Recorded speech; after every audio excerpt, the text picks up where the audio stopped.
Radahn is the final boss of the DLC. There, I spoiled it for you. Now you don't have to hide from the video like a coward. He's also harder than Portland Cement at the Cement Prom. But today, he'll go down like Portland Cement after the Cement Prom. And not just Radahn, every other boss in the DLC will fall to our blade on New Game Plus 7. And I'll give you my final review of the DLC, even though we're clearly playing it wrong. To watch these runs live, follow us on Twitch. We're gonna figure out what we're gonna do in the future runs over there. I don't know what we're gonna do. I haven't done the DLC normally yet. I have no idea how long it will take or if it'll be tenable. Please stop asking. I don't know. Join the Patreon to support the channel so I don't have to stress about that. Yes, there are cool rewards for you there too. Today I'm just asking you to do it for me, please. Oh, and make sure you like and subscribe if you want to support the channel without spending any money. It really is easy. Like the video, leave a nice comment, and subscribe. It takes less than 5 seconds. Now let's get started with Radahn, before ending with Radahn.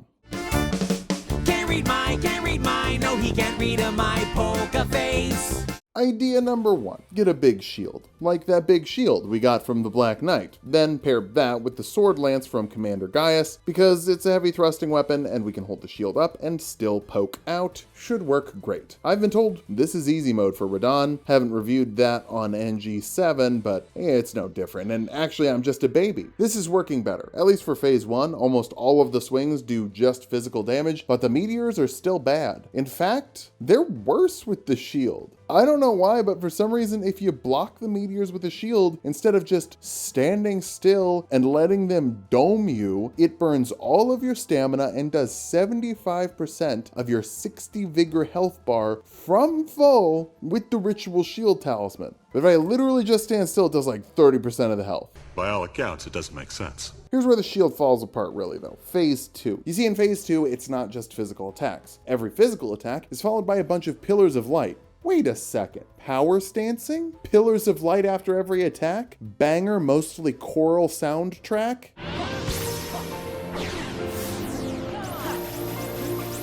This is Roxas Kingdom Hearts. The Kingdom Hearts 2 fans are winning again. At least phase 1 is free. Start on regular new game. Or not. Yeah, so the shield, even being massively cheeked up and fully upgraded, isn't enough to handle these combos. Our guard gets broken anyway. Maybe I'll find a solution to that later, but it's kind of insufferable for now. I'm even trying to feather it by putting the shield down for faster stamina recovery between the hits of the combo. It's just too much. So we swap it up, go to heavy load, and put on the vertical dick suck. I pronounce things wrong intentionally, because if I try, I will always do it wrong. So I'm happy that you all know how to pronounce Old English words better than me. But if we get heavy, that's already better damage resistance, and this turns that up even higher. So we should be able to tank some hits. We are at max blue skidoo level here. It's gonna be all we need. Most crucially, it helps our holy damage resistance, since that's always chipping through the shield in phase 2. But it turns out he has myriad on a bunch of his attacks, creating a bunch of clones everywhere that attack every single person in this fight and smash you before he even attacks you. Then he hits you after that with After Effect light pillar AoEs. I think it's too much. But boy howdy, Ansbach's dialogue is going to be burned into my brain like the pause menu screen on an old-fashioned flat screen TV. General Radahn, it's good to see you after all this time, but those remains do not belong to you. Lord Moog will have his dignity. Tell me about it. General Radahn, it's good to see you after all this time, but those remains do not belong to you. Lord Moog will have his dignity. You can say that again. General Radahn, it's good to see you after all this time, but those remains do not belong to you. Lord Moog will have his dignity. So the shield wasn't working. Our heart finally got stolen once. Maybe I'll just get really desperate and consider that getting the Mikola ending. Like, what do you mean? We won. We beat the game. We just decided to side with Mikola. He made great points and made those points go through my skull for hours on end. We're now 2 hours into Radahn. We've made virtually no progress. If I had just sat my ass on the couch and watched Frasier, we would be just as close to winning as we currently are. How's that for some tossed salads and scrambled eggs? The stress is actually setting in now, not because the game is hard, but because I got a deadline. I can't actually go to part 4 because I can't make a whole video just fighting Radahn. Meeting the deadline is gonna be rough, and I have to save some time where I can, which is why I love today's sponsor, Factor. That's right, gamers, this video is sponsored by Factor. They're the meal delivery service sending you fresh, delicious meals that are ready to eat in 2 minutes. Since these meals are never frozen, they are still packed with all that delicious flavor you crave. More flavorful than a gold pickled fowl foot. I guarantee it. Factor helps you save time on prepping meals while also saving you money from the takeout trap. Factor is cheaper and more delicious than anything you're gonna get from takeout. And they've got you covered no matter your dietary options. I'm talking keto, calorie smart, protein plus. I used to be a calorie smart boy, but I wanted to try the protein plus meals. No surprise, they are equally delicious. Across the board, Factor is gonna send you something you want to eat. Head to factor75.com or click the link in the description and enter offer code HEIGHT50 for 50% off your first Factor box and 20% off your first month of orders. Remember, that's HEIGHT50 at factor75.com for 50% off your first box and 20% off your first month of orders. Now that you've gotten your good deals for your tasty meals, let's get back to fighting Radahn. I'm sure it will go great now that my tummy's full. And if it doesn't, that isn't Factor's fault. Ooh, baby, I like it raw. Yeah, baby, I like it raw. After 2 hours, I realized that I hadn't wasted my time. I was just learning the moveset, getting the download, if you will. Maybe we don't need to let all of our stamina get gobbled by his attacks, and we can just figure out the dodge timing. Two-handing the sword lance means better stance pressure, and maybe even getting a stance break. You sure about that? It'll take a little more practice, but this is seeming like a much better strategy. Either that, or I'm just much more comfortable with the fight. We're also holding off on summoning the girlies till phase 2 at this point. Sure, they will be instantly erased from existence and space-time by lasers, but maybe they'll get a few more bleed procs before they are. You sure about that?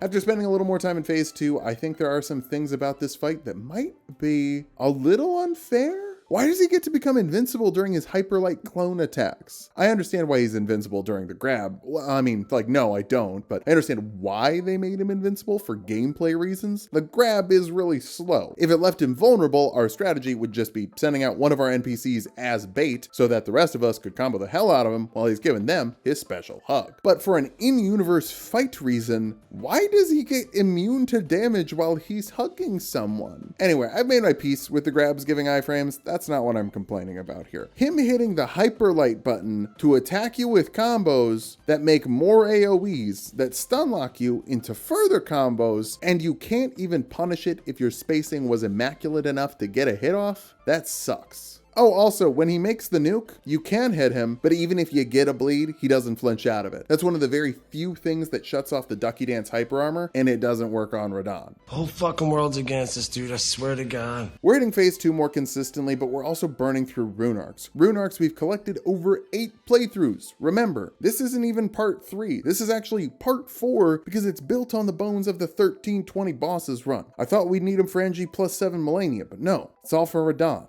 Let's mix it up again. I'm gonna kick your ass from here to right over there.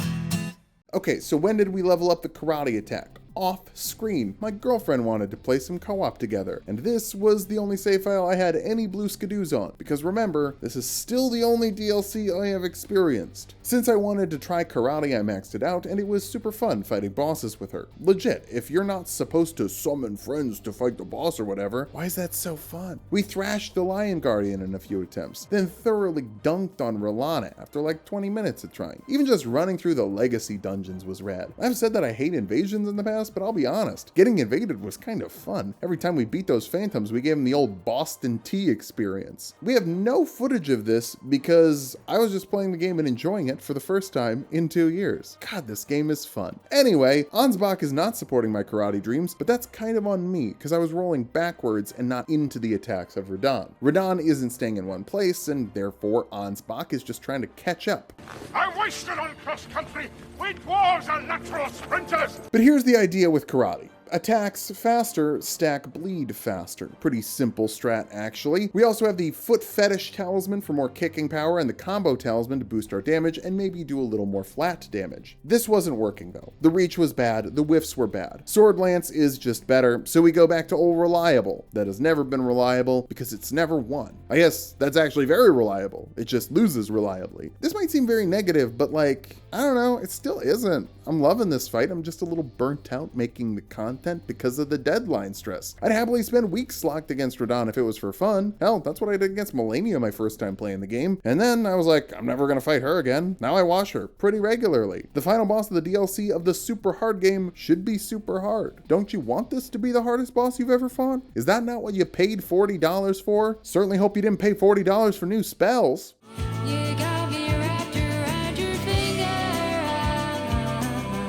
Let's try the finger spells we got from Ymir. With the Finger Staff, Entity Faith Intelligence Scaling Staff from the Finger Mother, we should be getting a massive boost to massive sorcery scaling. We do technically need to like live long enough to get away from Radahn and cast them, which is also a struggle, but would you believe that once we get Ansbach to take the aggro, these spells actually rip through Radahn like tissue paper? Well, you shouldn't. After using a full 60 mind bar of MP, what do we got to show for it? All that for a drop of blood. Did I really expect spells to save me? No. But I was desperate, okay? So let's try some other ones. Heal from Jafar. Maybe the solution is getting Ansbach in there with the girlies and just sending in healing from Jafar. Corey, go ahead and put the Jafar villain song in. Wait, Jafar doesn't have a villain song? He is such a drama queen and no bop? Ursula, Scar, Gaston, goddamn Frollo gets to have slurs in his villain song, but Jafar doesn't have any bars about catching no street rats? And no, the one from Return of Jafar does not count. I mean, come on. The healing spell isn't for us, or at least not for us to cast. We'll put it on the Mimic tier. But Phil, what happened to using all these stuff from the DLC? The Mimic tier isn't from the DLC. Yes, but it's only carrying things from the DLC, which means we're using armor, spells, and weapons from the DLC, and technically using more DLC stuff than we would have if we used a different summon. But also, I'm coping. It was also cope to assume that these spells would do anything. Minor Erdtree does not have a lot of healing over time, and Heal from Jafar is rough to aim. Maybe we take away everything from the Mimic so it can only hit the heal button. So now you can only do one thing. You can heal me. You're gonna punch him. Are you dumb? Spells won't save us. Eventually we try another spell. It's Mantle of Thorns because I thought it added bleed to your rolls, and no. It's just flat damage, like 17 damage per roll. So it's basically useless. I know someone will make a video where they roll stuff to death and that's cool, but I don't have the patience for that. It would just be like throwing hours away. Huh. Throwing. Oh, that's why they call it that. We're running low on money, so if we want to use the Smith script Kirkwi, I need to participate in capitalism. These are backhand blades. If you power stance them, you get... But that's not important. With your strong attack, you hit the yeet. I thought you had to fully charge them at first, and you can if you want more damage, but no, you just need to tap it. Now I have some serious reach, and can do a better job messing with Radahn's aggro, drawing him further away from my pals and staying further away from his attacks. The range on these just got buffed in a patch, and by the way, they also patched out the perfume buff that was the only reason you dorks said perfume was good. Miyazaki knew I was right, and patched them because you are fools. Anyway, they go further than they did when the DLC launched. Still not that far, but don't think of them as a ranged weapon. Think of them as a really long reach weapon. Technically, it's a ranged option, but I just think of it as super reach. Also, since each toss throws out 2 rings, the bleed buildup is wicked fast. It also scales innately with strength, dex, int, and faith, so adding bleeding makes it scale with every stat and puts out some solid damage due to our flat 60 in everything build. But more importantly, I'm like Axel from Kingdom Hearts. Got it memorized? Except we can't put fire on them, so we can't get it mesmerized. This ends up being the best strategy we have all day, or I just practiced the same boss fight for like 4 hours and was figuring out how the timing worked a little better. Not a lot better. Obviously phase 2 is just oppressive. Even phase 1 is probably harder than every base game boss except Malenia, which like, damn, think of everything Malenia has and then realize Radahn is harder anyway. He doesn't heal on a hit. He doesn't really build up status effects. I guess he has one attack that technically does bleed, but come on, that's not gonna make you bleed. Phase 2 feels like Melania's Attack of the Clones if all of the clones were constantly doing the waterfowl dance. Really, one of the worst parts of Phase 2 is just never feeling like you can attack. When one combo finishes, you have half a second, maybe, to get a quick attack off, but wait, because there's an AoE explosion, so you have a quarter of a second to get an attack off. With NG+7 damage, that's just really hard to deal with. From what I've heard, even in a regular new game, it is really hard to get in on that. Time to break more rules. We're going to go back to Mount Gelmir and fight Anastia to grab the Golden Vow spell. You know, there are Golden Vow consumables, so this is basically just fixing it so we don't have to farm for them. So we're still just using stuff from the DLC, or I'm coping again. I don't really care at this point. Even with Golden Vow, we still can't get it done. We do better for sure, but it's just not enough. It's been 5 hours in the first stream and I have nothing to show for it. Tomorrow we'll try something else.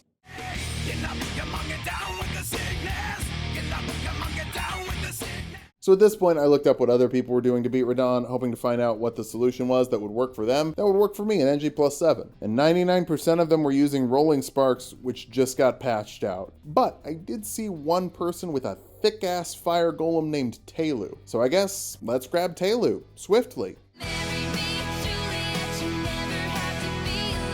In Telu's Shattered Forge, I find a big pipe from the trailer. Wow, Google Telu's big pipe on your work computer to find out more. You run to the other end, crank that lever, then jump off. Oops, quit out. The pipe has risen up. Google Telu's big pipe rising on your work computer. Sick platforming in a sick dungeon that gets us a domey thick Spirit Ash Telu. This dude apparently has so much health, you can summon him for the start of Phase 1 Radahn, and he'll be swinging at the end of Phase 2. Maybe the damage is a little higher in NG+7, but I think it's just kind of like the Crystallian Spirit Ash. If you're not dealing strike damage, it's basically all going to be chip. Adding in our revered Spirit Ash, and the fact that he is so expensive at over 130 focused summon, I don't think it's crazy to imagine he'll actually be able to effectively tank. Come on now, you expect me to believe that? One brief participation in capitalism later, he's maxed out, we're ready to go. Telu, I choose you! Oh no. Oh no, he's dying. He's dying so fast. Like maybe he lasts a little longer than the girlies, but not enough to justify losing 2 fellow bleed enjoyers. Remember though everyone, NG7 does not affect damage, and if you say that it does, you're bad. That's a joke.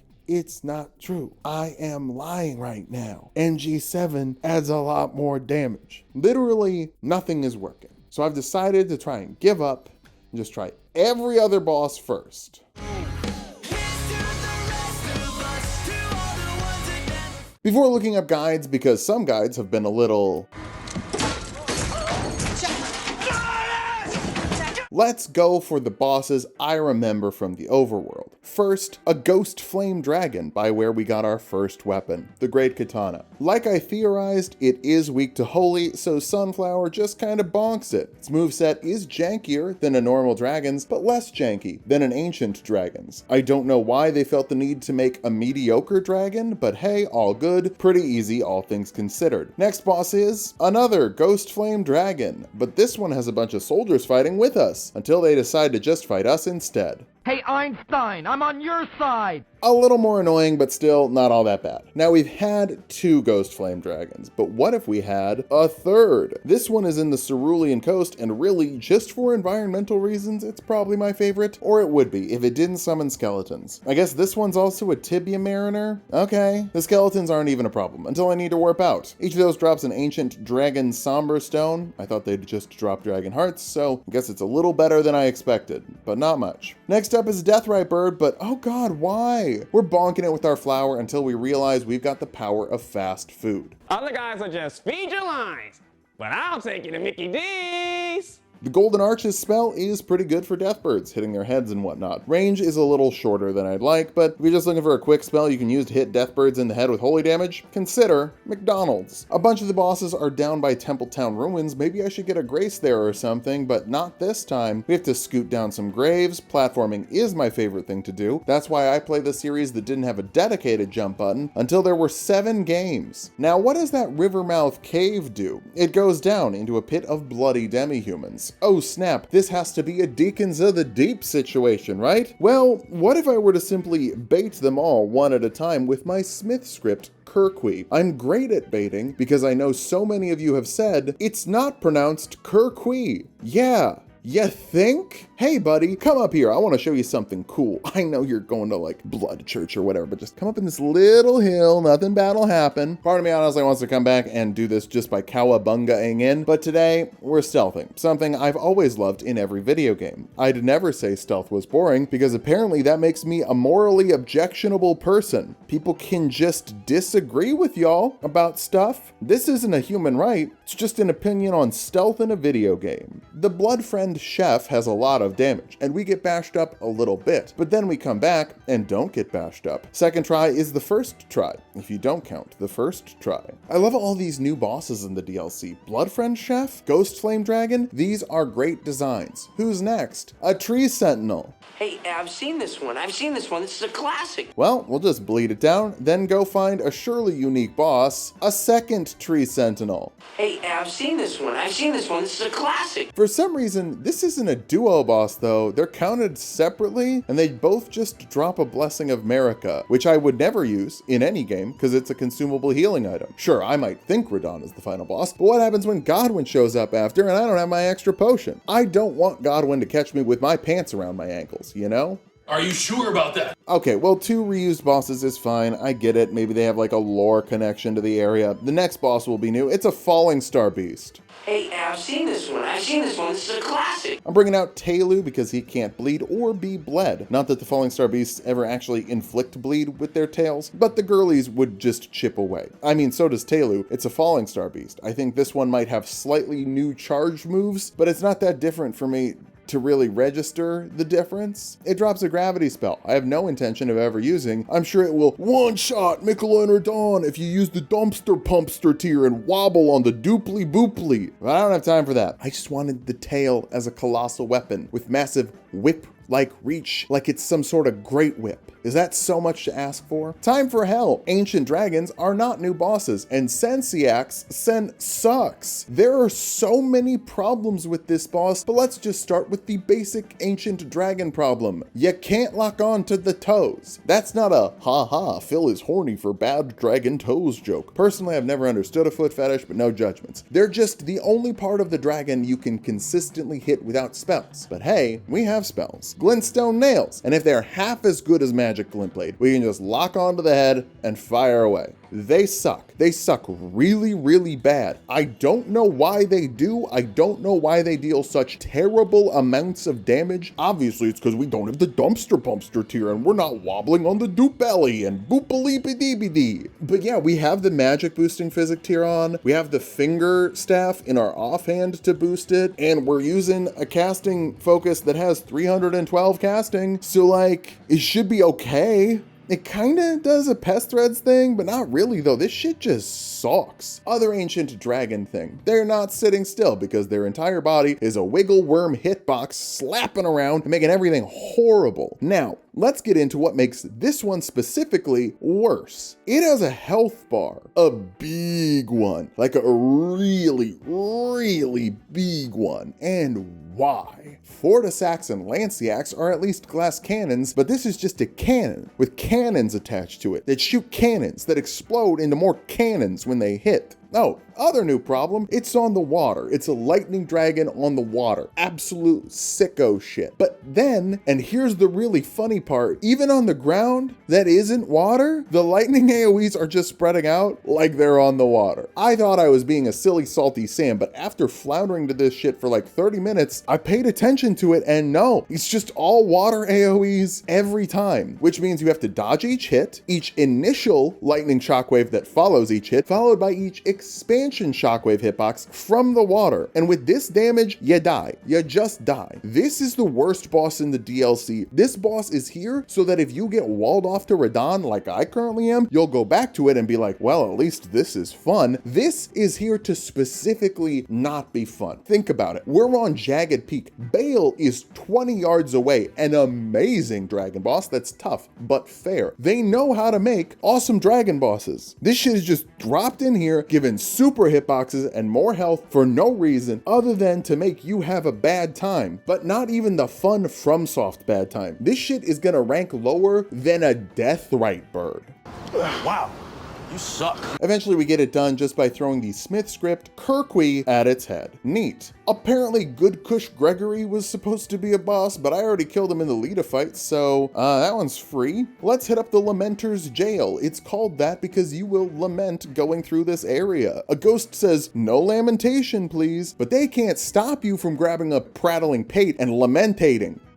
We lamentate, it does nothing. This is a very Ocarina of Time-esque dungeon, gotta find small keys to unlock doors, but unlike Ocarina of Time, it asks the very important question, what if this was bad? Yeah, I don't like catacombs, and the DLC has some catacombs, and I continue to dislike them. I think I only liked the first few because I was still in like, let's have fun exploring mode. I was desperate to find a weapon, I wanted to look in every nook and cranny. Now, couldn't care less for your nooks and crannies. Papa is fully in make content mode because everyone keeps asking Papa how the content's gonna change with the DLC. Papa doesn't know, but Papa does know that it's gonna mean more work for Papa every week, which means Papa's foolish ambition to get ahead of schedule and take time off is gonna be put to rest. Papa is sad, and big, long, dumb catacombs that reward us with goddamn nothing make me sad. Rooms that Papa walks into and just instantly dies because someone on the other side of the room make Papa sad. Like, I'm just trying to be like the Lamenter, except I can't make a million clones of myself. Wow, an NPC boss that clones itself? FromSoft really just wanted to make their dreams a reality, huh? The Lamentator is probably my favorite NPC boss in the DLC, since it at least does something like a little unique with the fake out clones, but like, it's the best NPC boss. It's like being the best Lutefisk you've ever had, which if you don't live in Minnesota and don't know what disgusting shit Lutefisk is, Google that on your work computer. It's not porn or anything. It's just gross, and you should look it up and be like, who did this? Why would you do this? Anyway, into the Fog Rift Fort, we can fight another Black Knight in a fort. What is this, some sort of night fort? This is the one that has the tongue attack that Andreas was always doing, meaning I can finally figure out the answer to the question, what that tongue do? It pulls you in, that's it. The soldiers are still chasing us, so I decide to take that tongue into a tiny hole, which I didn't think I'd enjoy. But after that, we can get behind him, and it's surprisingly satisfying, even if it's a little messy. Hey baby, I hear the blues are calling, tossed salads and scrambled eggs. Bonnie Jail next, it's a catacomb. I dislike that. The boss is just a regular enemy they slapped a health bar on, and even worse, a regular enemy you've probably seen by this point in the game. Like with the Nox sisters, they're underground, so if you see them in Caelid before you go underground, that might feel like unique. But this isn't Bonnie Jail. You have to fall into Morth Ruins to get here, which has a curse blade in it. I guess this one's in the dark. No, get those lights off! Off! Still better than the NPC bosses though. Well, maybe there's one NPC boss I like, but it's really just because she's kind of cool. On Cerulean Coast, we drop down and find the path over to a little island and enter the southern Nameless Mausoleum, inside the Dancer of Rana. Not a great boss fight actually, since we just dance her with our superior Wings dance. But she drops her weapons and armor, which you can wear and still get a boost from the Blue Dancer Talisman. Maybe I shouldn't factor in rewards into boss designs, but it for sure is a factor for me. Remember, that's height 50 at factor75.com. I was always upset that the blue armor from the base game weighs too much to get the Blue Dancer boost despite it being the armor that the talisman represents. This works, and that makes me like a little happy. Another NPC boss? Don't mind if I do. Is this some sort of rock? Wait, it wasn't a rock. It was a rock. Shasa! Maybe his weapon and armor are cool. I don't actually give a shit. I'm really done with NPC bosses. So let's mix it up instead and fight some bears. They're big, they're red, they're rune bears with the Godric earthquakes. Wait, what's Godric's most iconic line? Law and Order Bear Victims Unit, coming to NBC this fall. In the criminal justice system, bear-based offenses are considered especially heinous. In Shadu Altus, the dedicated detectives who investigate those vicious felonies are known as the Bear Victims Unit. These are their stories. Funnily enough, the creator of that show is named Dick Wolf, and Elden Ring fans want the opposite. Another bear across the world, we have to go to Templetown. They should put a grace here. They did. I should grab the grace here. The real boss is the 3 Kindreds of Rot that blast you off torrent and smack you on the ground. But I'm hunting for bears and I will not get distracted. I mean, I do find bears, but no bear bosses. Then I find the Scorpion River Catacombs, and I mean, I guess I get distracted. Whoops. There are magical eyes that see you and inflict death blight. Cool. Glad we added death blight traps. Our vitality is actually super high. I think we can kind of just run through these areas without it being an issue or having to worry about it as like a puzzle. Boy howdy, this dungeon sure has a lot of bait rooms that just suck you in, make you fight 4 imps, and then give you a Grave Glovewort 2 or some shit. I don't remember it was actually Grave Glovewort 2, but it was bad and I didn't like it. Part 2. Now the eyes bounce back and forth like Death Eye Pong, and we have to take cover or just have a lot of vitality and not care. Either or. There's a big pot gargoyle. I like that, even if it kind of means nothing. Not even a speed bump, I just think he's funny. The boss is another Death Knight. I'm using the Meteoric Ore Blade, and now that I know we can backstab him, this is kind of a joke. Still pretty fun though. I mean, it's funny to just like trample over a boss. I'll look at this more favorably than I will at the Draconic 33 Sentinels. Another bear. This time we're using a sword I grabbed off screen. My bad, it's Fire Knight Quaileg's sword, and it does a great job putting fire damage out. The bears are weak to fire damage and sleep. I don't have a sleep weapon, so I use a fire weapon. Only one more boss in the DLC. Thought we were supposed to go up from Templetown because that's what Fextra Life said, but here's the thing, Fextra Life is a liar sometimes. No big deal, we accidentally found the divine bird warrior Orny. Can't wait to get Orny on main. Apparently, some people dislike the Ruins of Ra because they're maze-like and hard to understand as a map. I never personally understood that until I had to use them to find this last boss. I unlocked a Spirit Spring with Moog Shackle, didn't know if it would work, but yeah, you know how you can Moog Shackle pillars? Well, you can Moog Shackle Spirit Springs too, and we get a Deathblight Resistance Talisman. Huh. Wonder what that's gonna be for. Turns out you gotta fall down some pillars, then ride up an elevator, and then you're where you need to be to find the final, totally unique boss. I'm so excited to end on something new and cool, and it's the Dancing Lion again, but different. Now in phase 2, he has Deathblight and throws up some basilisks. Bleed still seems like the best tool here, even if we get blighted in our first attempt. God, I can't even imagine this fight without our dumpy vitality stat. Also, Telu is here instead of the Bleed Girlies because I forgot to take him off. Whoops. Though attempt 2, I did leave him in there because he can't be blighted like the girlies can. He doesn't do much damage though. Womp womp. And anyway, we won the second try, bleeding him down. That's every boss. So I guess we gotta go fight Radahn now. Or we could rank every boss in the DLC to stall that out because I'm worried I won't be able to do it and I'm just gonna get really sad right at the end of the video. So here's a tier list for the tier list perverts. Let's rank the bosses. And is this what you wanted to live? Hey, who's that in F tier? It's Sensiax, because I hate this. She's the only one in this category because she's the worst. The other tiers have issues, usually thematic things that keep them together. This is just its own horrible thing that needs to be in its own horrible place. If we do all bosses runs with the DLC in the future, I'm skipping this boss. It's not just the worst boss in the DLC, I'd go as far as to say it's the worst boss in the entirety of the game. Recency bias be damned, she makes the Valiant Gargoyles seem fun. Next tier, it's all the NPC bosses. There are 8 of them. There are 41 bosses total in the DLC, which means 1/5 of them are just NPCs, and this does not include Lita and her allies. I guess it includes one of her allies, which is why Dryleaf Dane is at the bottom. I didn't fight him as his own boss, I fought him in the Lita fight. It's an NPC gank, and that's just a fresh hell. Wait, no, not fresh, actually, it's a rehash of Fia's champs. The rest of these are pretty arbitrary. Ancient Dragon Man, Rakshasa, and Black Jail Knight are interchangeable for me. Black Jail Knight probably gets to be a little higher because I did him first before I realized that every mausoleum was just gonna have one boring fight. Talked about hating NPC fights before, but it just boils down to they have infinite FP and stamina and 10 times as much health as you do. It's not actually a fair fight, so it encourages you to cheese them out, which isn't fun. It's just a chore. Red Bear goes a little higher because they look cool. Ymir goes a little higher because he has lore tied to better bosses. Dancer of Rana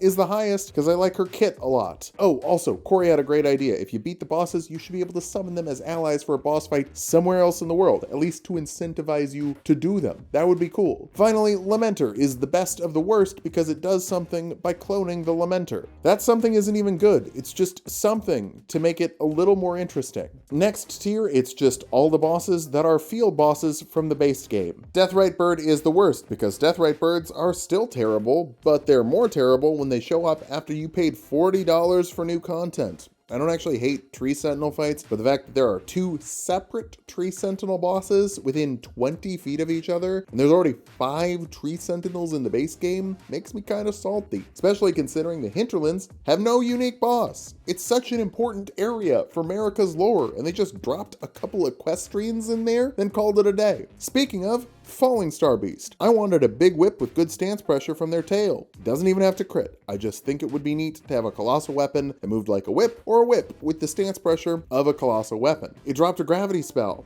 That's boring. Finally, Mariga. I don't like that her name is pretty close to a word that I can't say, but demi-human queens are the best copy-pasted boss they chose to pull out of the game. Google demi-human pull-out game on your work computer for my full review. Next tier, field bosses that are fine, but why did you clone them? Hey, why are there so many goddamn ghost flame dragons? And why are they basically just dragons from the base game, but worse? I mean it when I say Grail with ghost flame, frenzy flame, blood breath, and sleep breath would have been a tier above this. Don't like it. Curseblade Labyrinth technically is the only Curseblade boss. It's not a clone of other bosses. You sure you didn't want to throw in a Wandering Noble Gary as a boss fight? It would let you say there are more bosses. Black Knight, Geru, and Edred technically have some moves the other Black Knights don't, but literally every dungeon has 3 or 4 of these dudes without Crucible stuff. So I just can't get horny for them. And Geru drops a shield that you can get from farming the normal ones instead of the Crucible tongue. FromSoft does not let you eat ass, and that's why Geru is under Edred. At least Edred lets you get spread eagle like he does. The bears are basically just rune bears with a new coat of paint and earthquakes, but I kinda like them. They look neat, and I'm not immune to that. Still annoyed that there are 2 of them. I like the Death Knights. They have unique weapons, but oh my god, and I can't believe I'm saying this, they should have been a duo fight. They could still drop each of their weapons, and it would help them handle how easy it is to backstab them. Also, it would cut a catacomb from the game, which is always a good thing. Finally, Dancing Lion 2. The Deathblight adds enough unique stuff to the fight that I feel like it's worthy of being in the game, but also, they could have just given the base version Deathblight, and not having Deathblight on it feels like they took something away from it to save for this version of it, and make it not unique. Don't like it. This is kind of a bummer. I'd cut half the bosses from the last tier and all the bosses from the below tiers, meaning out of 41 bosses, I dislike 21 of them, and think the DLC would have been better without them. Which kind of gets into an issue I've had with a lot of modern games. Less is more. Games have swollen in size by so much in the last 10 years. Elden Ring is one of very few games that actually feels like it properly uses the space. And if I'm being honest, I don't think it totally properly uses the space. When you make optional content, it's inherently less good than the required content. Because if it was the quality of the required content, you would have made it required content. I think the pressure to go bigger and make the world more open has made every AAA game stretch what would have been a fun 10-hour experience into a drastically uneven 40-hour experience. I love Elden Ring, and I even love the DLC, but damn, there is quite a bit of filler in the game that could be cut, and it would not be missed. Like, I'd like it more if it wasn't here. Anyway, here's the good stuff. Jagged Peak Drake. Oh, is this really the good stuff? It's basically just a normal game dragon with a new wing combo attack. You're probably going to spend the whole fight hitting toes and taints if you don't want to get hit by the stray hitboxes from the other dragon. But fighting a dragon while another dragon fights it is cool, and that makes the fight pretty cool. I think the only way to fix it would be to put a summon sign down for the other dragon so there isn't friendly fire, or like put it in an Everjail so like one of the dragons can be friendly to you and not hit you with the hitbox. Shadow Tree Avatar Next. It's twisty, it's weird to fight, and 3 phases is excessive, but I like critting the head into phase 2 and phase 3. That's a fun idea. At least you don't have to do the fight again anywhere else, other than the 3 times you do it in the first fight. Bloodfriend Chef. This boss isn't as cool as the room full of demi-humans before it, but it really is perfectly fine as a troll that hits you with a stick fight. There aren't too many of those in the DLC, so I'm good with it. Golden Hippo is a big beast that you hit until it dies. Its hitboxes are big and weird. Its body is big and weird. That's pretty standard for FromSoft bosses. Feels like Vort without Frostbite. That also doesn't look as cool as Vort, in my opinion. So, you know, it's good. I like it.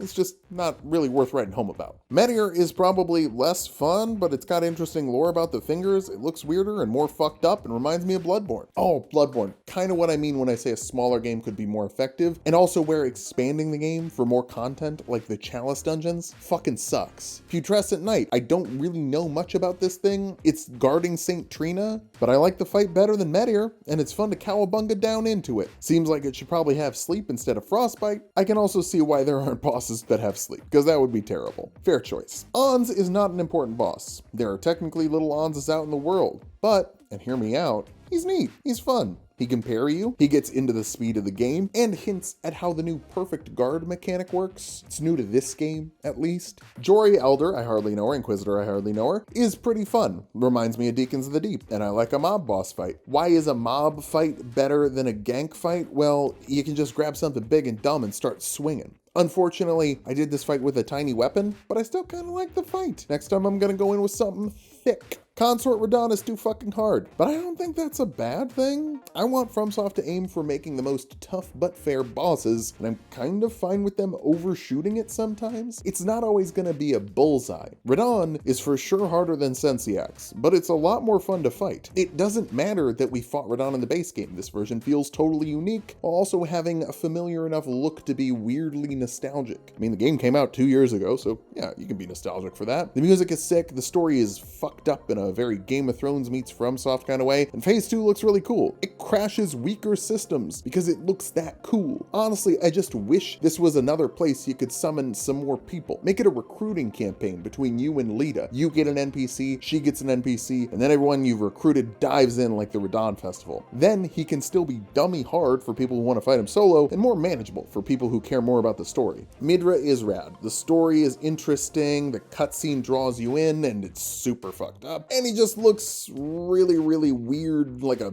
glowy sunflower man. I like it. If we could just cut out the chore of the first phase, he'd probably be up in S tier, maybe be my favorite boss. But it's really annoying. Maybe if I didn't play on New Game Plus 7 and managed to first try win, I'd like him more, but I also kind of liked that he was a struggle in the fight. Just not a struggle I have to do chores to get to. Now lots of people hate Gaius. The charge is too hard to dodge. He's wicked aggressive and hits you like a truck while blocking off 5 Shadow Tree fragments. I kind of like it though. He's got a cool mount. It's like if a tree sentinel rode a falling star beast instead of a pony. Wouldn't mind if some of his hitboxes were toned down a bit, or maybe his boar was a little bit slower so Torrent could get you away, but I kind of like it. It's a fun fight. No more messing around. These are the bosses that are just magnifique and no notes. Still some notes. I whine a lot when I should just be relaxing my jaw and wetting my whistle for FromSoft's weighty hog. Romina rules. It's a rot boss that builds up rot pretty reasonably without being a total pain. She's a little less sexy than the bug ladies of past games, but still sexy enough to carry on the horny for insects tradition, and most importantly, her rollout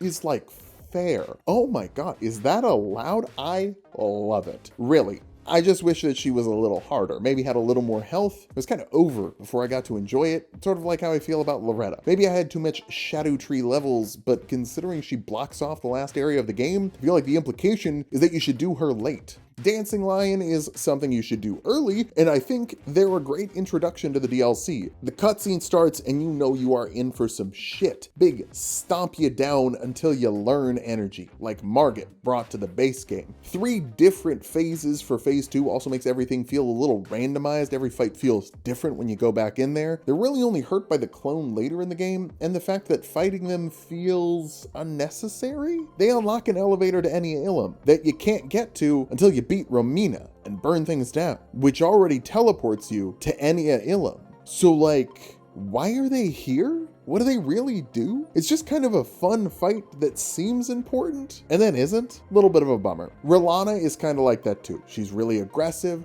gorgeous armor, and she's a reminder that weapons are inherently better than spells. You can sneak around her and jump up to Shadow Altus, but that's not my issue. The issue is, that's Renala's sister. She's a human who presumably can speak with no cutscene. No voice lines, no lore until you get her boss hole. What the heck? I'd be fine if they made Renala a required boss to access the DLC so that Rilana can be like, tarnished, you killed my sister, prepare your anus in a cutscene. Or like, the Carians will have their vengeance when she kicks your ass. But nothing? Forget putting 3 Ghost Flame dragons in. Hire 1 voice actress to taunt me after I die. Basically, I want Mesmer. Opening cutscene, check. Mid-fight cutscene, check. Taunts you when you die, check. Sicko mode boss fight, check. He's also probably just the best balance of HP to damage ratio in the endgame. The fight never felt like a war of attrition. It feels like I'm gonna die or he's gonna die, but whatever happens, it's gonna happen fast. Literally my only critique with this fight is the ally summoning. Why does it start on no? Just start it on yes, like in the Radahn fight. And this would be my number 1, even though my number 1 also has a summon that starts on no. Because it's Bale, baby. God, I love Bale. One of my favorite moments from the base game was the first time I took on Agil. I know he's a pushover, but I didn't at the time. Feeling like I took down a giant dragon was amazing.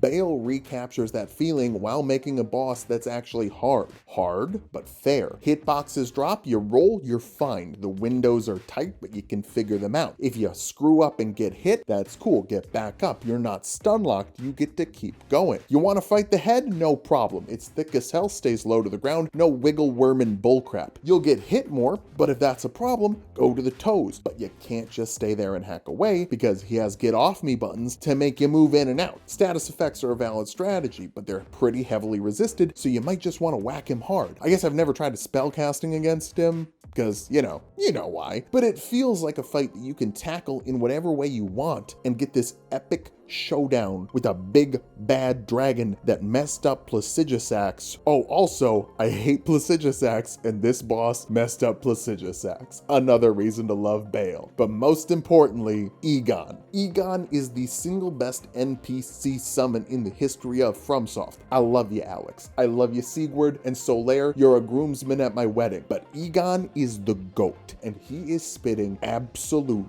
bars. Ansbach repeats the same speech at the beginning of every Radahn fight, and it gets a little more annoying every time. Egon makes me want to die so I can play that song one more time, baby. I have this pretty cool thing where I'll get into a song and just repeat it for like a full hour. Egon is the new boss playlist. Every time I fight a boss in any other game from now on, I'm putting Egon on. Bowser, GLaDOS, Hades. I'm gonna riddle with holes your wretched hides with a hail of harpoons. Oh my god. There is a reason it's called Jagged Peak. Overall, I want to be clear. I love the DLC. The environments are amazing. The new weapons are so fun. The major bosses are some of the best in the game. They really went above and beyond and put in so much bang for your buck, but just a little too much bang. I'd be fine riding Torrent around all these environments with fewer bosses in between. It's not like the consecrated snowfield where you're looking at snow and fog and praying for something to interrupt that. Rao is a maze, but it's a gorgeous one. Shadu Altus is goth Altus, and Enya Ilum is like if Farum Azula never fell to shit. The game's hard. It's really hard. Sometimes it's too hard, and sometimes it is hard in ways that are not fun, but it hits way more often than it misses, and a lot of the misses are ironically very easy to miss. I didn't really get annoyed until I started looking for things to do instead of finding things to do. Shadow of the Erdtree makes the game better, even if it makes my job a little harder. Speaking of, let's go hit Radahn until something clicks.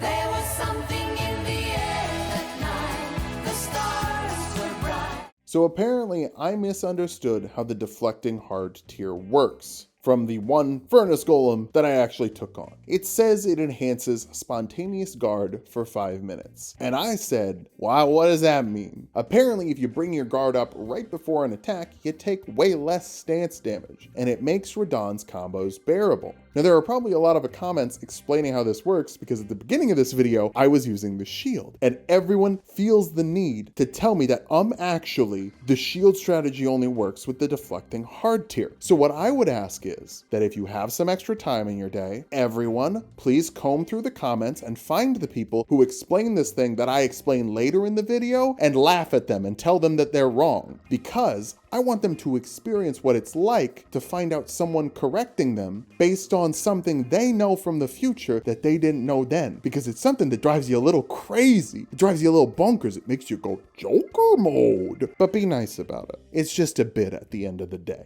The meteors still kill us though. It really just makes phase 1 better for sure. It's undeniably better to have flasks for phase 2, as well as Ansbach not being a totally shattered skeleton by the time phase 2 rolls around. But there's still a ton of holy damage there that chips through our shield, and chip is a pretty weighted term for how much damage is actually getting through. The tier also boosts your guard counters after you get spontaneous guard, but guard counters whiff way too much. His attacks hitting the shield kind of push us too far away, and even if we do get one off, we don't have the stamina for the next string of attacks, even with our spontaneous guard. So let's go pick up a solution. Lord's Divine Fortnitification. For sale at your local round table hole. It raises your holy resistance by about 60% and counts as a body buff, whereas Golden Vow is an aura buff, meaning you can have both up at the same time and really cut the damage down in phase 2. But you know what's really fucked up? Even with all of that, the dude is still hitting us insanely hard. Like, even if damage resistance is multiplicative instead of additive, oh my god, I said multiplicative right the first time. We should be hitting something like 80%. And the dude is still nasty. Also, if you're thinking, Fortnitification isn't from the DLC, well, yes, but Pickled Holy Liver is, and it's basically the same thing. I'm just saving myself from crafting time.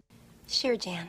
Or it's cope. Some things worth noting though. You can block the gravity suck. Okay. You can also block the big nuke at the beginning of phase 2. Since we have the double turtle talisman, our stamina will even come back enough to get ready to feather block. Slight problem though with the feather blocking, you gotta get the timing right every time or you're gonna get schmacked. This is the best strategy we found thus far, but even with all this, it ain't free. When he grabs one of the NPCs, that's our time to hit every single one of our allies, both with the buffs of Fortnitification and Golden Vow. Having your pals alive longer is really helpful. For the first time, we even get him to 25% health, and he does a new meteor attack. It really just feels like everyone at the company got to come in and give this guy another giant move that destroys everything within a 9-mile square radius of his hitbox. Yeah, I don't know why people are complaining about the grab attack though. It is 100% his most fair move in phase 2. It's the easiest to punish, least deadly to get hit by. I am thrilled when someone gets grabbed, even if it's me. If I get grabbed, the pals can usually get a couple of hits off while I'm coming down. But they have to be alive. It's nice that we always have time at the start of phase 2 to get the Fortnite off, shield up, and then summon, but our Fortnite doesn't protect us against the extra magic damage on the space rocks. Those are just always going to shred through us. At this point, phase 1 is a freebie, like 90% of the time at least, which gives us more time to practice surviving in phase 2.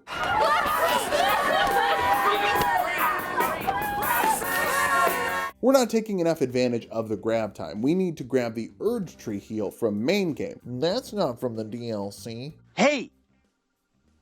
Shut up! Half of you are telling me to go get the Anspur rapier, so I'm just saying I get to do whatever I want. Now, whenever Mikola hugs, we can reset all the buffs and heal everyone a big chunky amount. Mikola the kind, indeed. Really getting some progress here. We're regularly hitting the super meteor at 25% health. That also isn't all that bad to dodge. It's just a roll from the final explosion after running a lot. More ideas. Let's go back to the Forbidden Lands so that I can say, please drop out. Don't think I didn't notice you scheduled the debate right when I'd have 3 weeks away from Forbidden Lands, you sick bastard. Beating Donald Donald is really so important to you to save democracy. You are the worst guy to do it. Hillary would probably be worse, but she's not a guy. And how are the Democrats only putting the 2 worst people, the 2 people who could potentially fumble the bag against old Donald Donald? It's not even a layup. It's daddy lifting you up to the basket to drop the ball in, but you can't because you need to beat Medicare? You fool. Anyway, we were there for Mohg's Great Rune. It boosts the damage of Spirit Ashes after they get a bleed. If we put Lord of Blood's Exaltation on, that'll give the Mimic a 60% damage boost after a bleed proc, which should be huge. 60%'s a lot. Lots of stuff from the base game in that sentence, but hey, who cares? I tested to see if we could set up buffs as Radahn jumps up, and it looks like... Not this time. Also forgot to turn on the Great Rune for that one, but here's the thing. Radahn doesn't like that Great Rune, because his aggro goes up 60% in phase 1 after we activate it, and we keep getting washed before we can even get to phase 2, where we would summon the Mimic. This is still not quite getting there, and we are running low on rune arcs. Here's how the last arcs go. We head in for phase 1 and feathered that shield. Successfully dodge the meteors and get a guard counter bleed. That means we don't have enough stamina and we get smacked for it. Not not worth it. Bleed 2, that's phase 2. Fortnightify ourselves and bring in the Mimic, then survive the suck purely by dumb terrain luck. We tripped while we got sucked. Dangerous. Let's be real, it's gonna require some luck to win. I thought that the meteors weren't for me, but they were. Thankfully, I didn't block them, I just took them right on the face. The better option for some reason. Bleed pops, and now the Mimic should be carving it up, or at least as close as it can be to carving it up when the boss has this much health. He hits the iframe button, then jumps into the sky while we reset the Fortnite. Ansbach is still good, but the Mimic dies to another nuke. We duck under the grab, heal up to full, just get a few more bleed pops and we'll win. Ansbach health is looking good, and stability frames. And a one shot from full with my shield up. What the fuck? So after that, I took a little break. We're absolute combo food over here. Thankfully, we get him close enough to the wall that his meteors miss. Then we activate phase 2 to save Ansbach from that grabby slashy. The phase starts like shit. The spikes rip through our health, but we live and miss the grab dodge. So if one more grab happens, our heart is stolen. Now the grab actually matters. He turns on his iframes. It's like everything terrible that could happen in one fight is happening to us right now. We get headshot by a stray, taking a half of our health and damage despite the ritual shield. Our luck is just so bad right now. He hits the super combo, but is mostly aiming for Ansbach and ends it with a grab on Ansbach? Okay, reset the buffs. Heal the Mimic, only so that it can die against the meteor. But we get a boost from the Mimic dying. I swap that talisman back in. Then Ansbach and I poke away for another bleed and wait, whoa, hold up. We won? From that run? Y'all, if y'all ever need a reason to stick the fight out and just do your best, that run was so scuffed from the jump. But for some reason, that's the one that works. I would spare you the cutscene for spoilers, but the cutscene is Mikola saying he's gonna choose Radahn to be his consort. I know that. I'm not stupid. We just did a boss fight where Radahn was called Consort Radahn. Huh. Then we can't climb the stairs to go to the door to Kingdom Hearts that Mikola opened, at least not until Elden Ring DLC 2, where we fight Godwin and Grandsax. I know Miyazaki said there wasn't going to be a DLC 2, but Miyazaki also said the shadow of the Erdtree was the size of Limgrave. That dude's a liar. And that's the DLC at NG+7. Where does it rank on our tier list? Better question. Who cares? If I'm using my metrics, it's probably at the bottom of F tier. If I'm using my feelings, it's at the top of S tier. This is the most fun I've had playing Elden Ring since my first run, since I started making it content. It makes you salty. It's hard. It's probably too hard and unfairly skewed against the player. But that's what I wanted. I wanted the DLC to beat me down like I haven't been beaten since Margaret first called me a foul tarnished. The Shadow of the Erdtree really recaptured some of that FromSoft magic that's been lost since I turned my love for these games into a full-time job. If you do what you love, you're still gonna work many days of your life. You might think monetizing your hobbies makes your work more fun, and sure it does, but it also makes your fun work. Getting to take my time and play through this at my own pace helped make the work more fun and the fun feel less like work. Thank you so much for having the patience for me to spend 3 weeks on this instead of trying to rush it. That really helped, and I appreciate all of you for coming back week after week to watch these videos. Honestly, I'm just happy that after all this delay and how hard things got, we finally got some satisfaction. Google hard things delayed satisfaction on your work computer to find out more. Thanks for watching. We're going to be trying some more DLC runs on Twitch. Maybe come and hang out, join the Patreon to support the channel and get some exclusive episodes. And don't forget to like and subscribe to make sure you don't miss the next video.